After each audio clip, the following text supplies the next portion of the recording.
សួស្តីបងប្អូនសាក់ទាយមើលតើនៅក្នុងដៃនឹងជាអីគេជាស្លឹកអ្វីបងប្អូនទាយត្រូវអត់នេះអាហ្នឹងជាស្លឹកអីគេមើលទៅលងស្អាតនេះបងប្អូនទាយមើលស្លឹកអីគេស្អាតអត់កប់សេរីមែនតើស្អាតបងប្អូនទាំងអស់គ្នាចាប់តាមទាយទៀតតើជាប្រភេទអ្វីជាអីគេបងប្អូនសាក់ទាយមើលតើជាអ្វីបងប្អូនខ្លះទាយត្រូវបងប្អូនខ្លះទាយខុសហើយជាទាយខុសច្រើនជាងឲ្យបងប្អូនទាយមើលសាក់ទាយមើលតើជាអ្វីអូខេទាយមើលបងទាយទាំងអស់គ្នាបងប្អូនតោះសាក់ទាយមកបងប្អូនផ្លែឈើអីទៀតហើយមកទៀតហើយបងប្អូនទាយត្រូវអត់នេះផ្លែឈើផ្លែទៀតហើយមកហើយចាំបងប្អូនជឿទាយហ្នឹងមើលថាផ្លែឈើនឹងវាផ្លែប៉ុណ្ណាលុយប៉ុណ្ណាអស់ចាប៉ុណ្ណាមើលបងប្អូនទាយមើលថាជាផ្លែឈើអ្វីដែរតោះបងប្អូនជួយទាយទៀតមើលមានទៀតតែមានអ្វីផ្លែកទៀត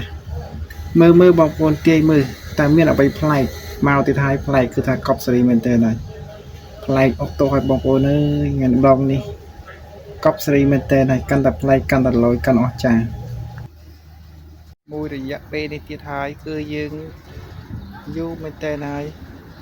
ហើយជា4-10ម៉ោងជាងហើយតើបានផុសទេឥឡូវសាកទាញមើលបងប្អូនតើជាអ្វីចាំឲ្យបងប្អូនទាយ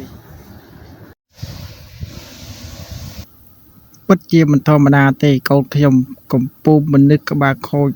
មានចំណាដូចកោនោះកោហើយកោទាំងយប់កោទាំងថ្ងៃខូចខ្លាំងណាស់បងប្អូនអើយនឹងធ្វើមិនទេបើថាមនុស្សខូចឯងចឹងហ្មងទៅតាមណានឹងតាក្បាលខូចដល់កហើយពិតជាមិនធម្មតាមើលចេះកោចេះអីលេងអីហ្នឹងកោដល់កបងប្អូនអើយគ្មានអ្វីកោដូចទេគឺថាកោនោះកោកំពុងមនុស្សក្បាលខូចគេកោចឹងហើយកោទៅកោមកររឿងរហូតអើយពិតជាវេទនាមែនតើណាកូនក្មេងកំពុងក្បាលខូចទាំងអស់គ្នាបងប្អូនកុំភ្លេចជួយ like ជួយ comment ជួយ subscribe ខ្ញុំម្នាក់មួយផងបងប្អូនអើយនៅធ្វើម៉េចដើម្បីបានលុយបាន view គេទេបើបងប្អូនមិនជួយទេចាប់ហើយនឹងកាលណារកលុយបានវាយូរអញ្ចឹងណាធ្វើវីដេអូច្រើនហើយតែធ្វើទៅវាចេះតែខូចចេះតែបញ្ហានឹងកាលណារកលុយបាន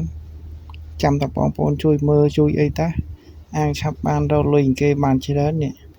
បើមិនចឹងទេមិនងាយរកលុយបានគេទេនៅតែស៊ីងស្បៃហ្នឹងឯងចាប់បាត់ហើយយូរទៅស៊ីងទៅហើយថាអវត្តអូពិតជាវេទនាdouble វេទនាកប់សេរីពិតជាវេទនាណាបងប្អូនអើយដឹងការជីវិតអ្នកអូរកលុយបានគេអើយចៅអរគុណ